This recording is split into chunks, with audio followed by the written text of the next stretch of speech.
Bienvenue au podcast Kadampa. Ces balados, comme on dit au Québec, offrent des solutions pratiques pour les défis de la vie quotidienne et nous aident en nous guidant vers des états d'esprit plus calmes et joyeux. Dans chaque épisode, vous trouverez un court enseignement donné par divers enseignants bouddhistes Kadampa à travers le monde.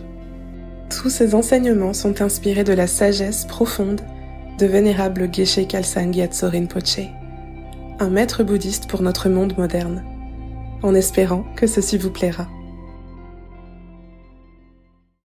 Bonjour, je m'appelle Gen Kelsang Jikyob et j'enseigne au Centre de méditation Kadampa à Genève et au Centre bouddhiste Kadampa Samudra de Lausanne, en Suisse. Bienvenue à ce podcast qui va être sur le thème de utiliser les adversités pour nourrir notre transformation. Utiliser les adversités pour nourrir notre transformation. Alors, chacun d'entre nous, nous sommes tous amenés à vivre des choses que si on pouvait choisir, probablement on ne choisirait pas de les vivre. Que ce soit, par exemple, la séparation, le deuil, la maladie, les situations difficiles, situations financières difficiles, compliquées. Donc toutes ces choses, soit elles peuvent nous abattre, nous terrasser, nous rendre malheureux, soit on peut aussi apprendre à les utiliser à notre avantage. Il y a beaucoup de choses qu'on ne choisit pas de vivre, mais par contre on peut apprendre à choisir de comment les vivre. Apprendre à utiliser les difficultés de la vie pour devenir une meilleure personne, une personne plus forte, une personne plus humble ou une personne plus compréhensive. Alors, pour utiliser une analogie, par exemple, un jardinier qui va utiliser, disons, du compost pour nourrir la terre de son jardin. Et ce compost, ou même du fumier, va enrichir le sol de son jardin et va favoriser la croissance des légumes, des fleurs, des plantes médicinales. Ce jardinier va utiliser ce qui est, d'un point de vue des déchets, pour nourrir son jardin et pouvoir faire de belles récoltes. Dans ses enseignements, Bouddha nous conseille de faire quelque chose de similaire, c'est-à-dire utiliser les difficultés qui nous arrivent pour nourrir notre jardin intérieur et faire croître nos qualités intérieures.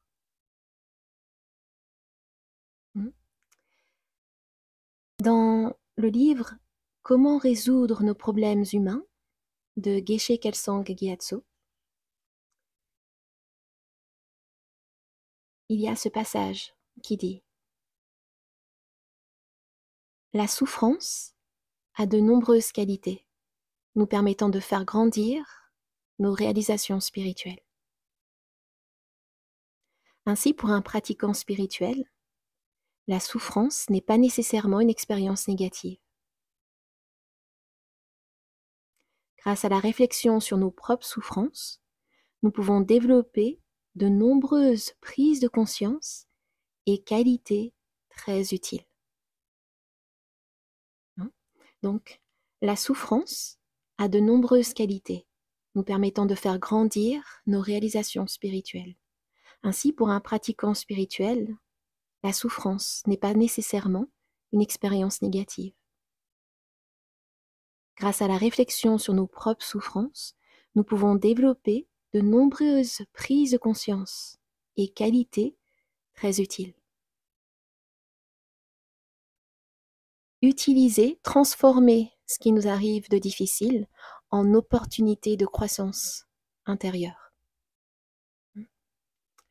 Par exemple,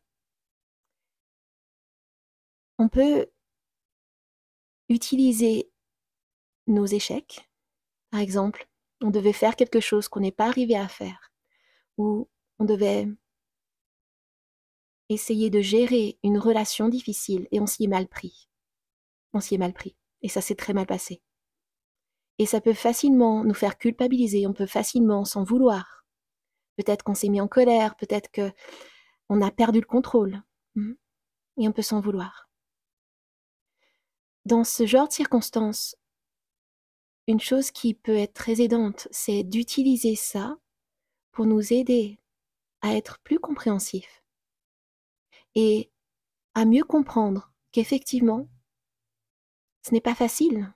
Ce n'est pas facile de ne pas suivre nos états d'esprit négatifs.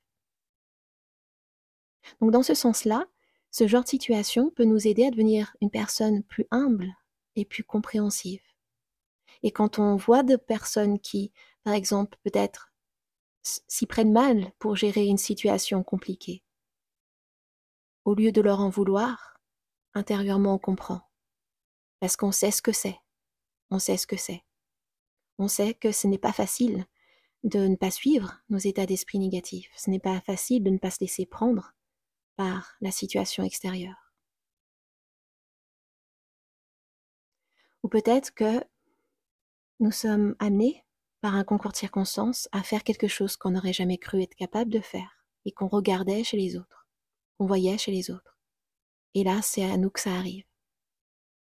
Et là, à nouveau, on peut l'utiliser pour être peut-être moins dans le jugement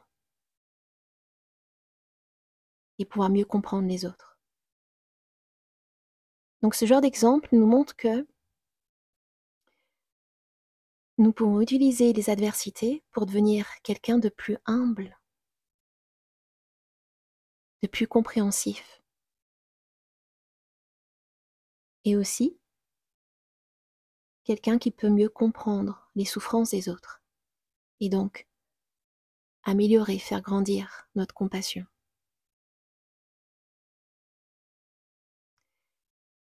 Donc c'est pour ça que Vénérable Geshe-la nous dit aussi dans un autre livre, 8 étapes vers le bonheur, au lieu de laisser les adversités nous rendre mécontents ou malheureux et nous décourager, nous pouvons les utiliser pour améliorer notre expérience des étapes de la voie spirituelle et ainsi maintenir en permanence un esprit pur et paisible.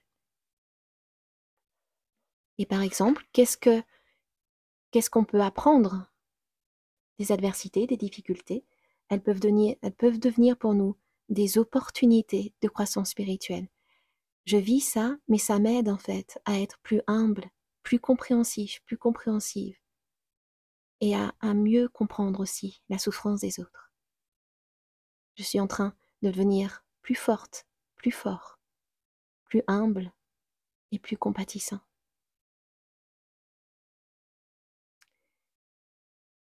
Merci d'avoir écouté ce podcast. Si vous avez envie de recevoir d'autres enseignements ou assister à des retraites de méditation, vous pouvez trouver un centre Kadampa local près de chez vous, où vous pourrez assister à des enseignements, des retraites avec des enseignants et des enseignantes qualifiés, et aussi pouvoir partager, rencontrer avec d'autres pratiquants et pratiquantes. Merci et à bientôt pour ces podcasts Kadampa. Si vous vous sentez inspiré par ce podcast, suivez le lien dans la description de l'épisode et plongez plus profondément dans la sagesse intemporelle du bouddhisme moderne Kadampa. Nous avons hâte de vous retrouver dans le prochain épisode des Balados Kadampa.